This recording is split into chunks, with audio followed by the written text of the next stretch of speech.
শ্রী নরেন্দ্র মোদীজি, আপনি দেশের প্রধানমন্ত্রী।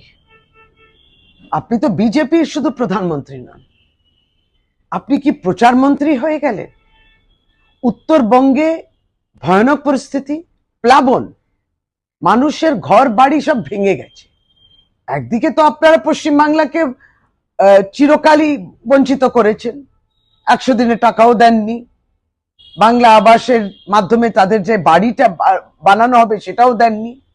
এই সময় একটা বাড়ের পরিস্থিতি, একটা প্লাবন হয়েছে এবং সেইখানে রাজ্য সরকার, পুলিশ, প্রশাসন, স্বয়ং মুখ্যমন্ত্রী নিজে ওখানে উপস্থিত এই বাড়ের পরিস্থিতিতে মানুষের পাশে থাকার জন্য, যারা একবারই আক্রান্ত, এই পরিস্থিতিতে যাদের নাজেহাল অবস্থা, সেখানে আপনি রাজনীতি করতেন।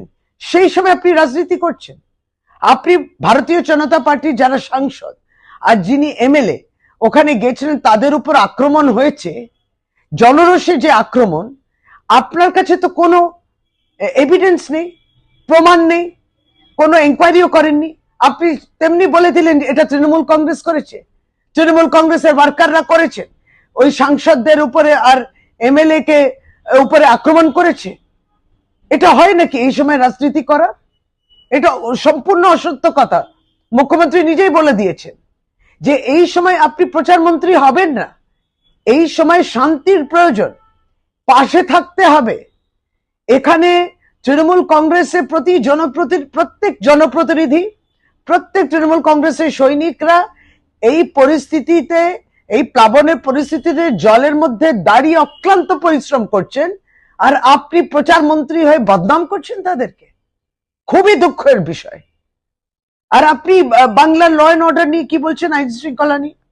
আপনার উড়িষ্যায় দেখুন, বিজেপি নেতার উপরে আক্রমণ হয়ে গেল, একবারই তাকে প্রাণে মেরে ফেলার জন্য গুলি বন্দুক চললো। উড়িষ্যা ডাবল ইঞ্জিন সরকার, এটা নিয়ে কি বলবেন? মণিপুরে তো আপনি নিজে গেলেন 964 দিন বাদে, আপনার জন্য তো সেটা গুরুত্বপূর্ণ ছিল না। আপনার জন্য কি উত্তরবঙ্গের এই পরিস্থিতি সেটা গুরুত্বপূর্ণ নয়?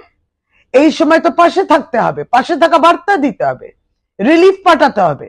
আপনার যারা সাংসদ এবং এমএলএরা গেলেন, তারা 10টি গাড়ি করে গেলেন, হাতে কিন্তু কোনো রিলিফ মেটেরিয়াল ছিল না।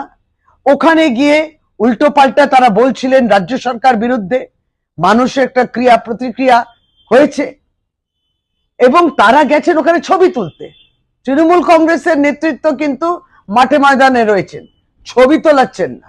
আর আপনার যারা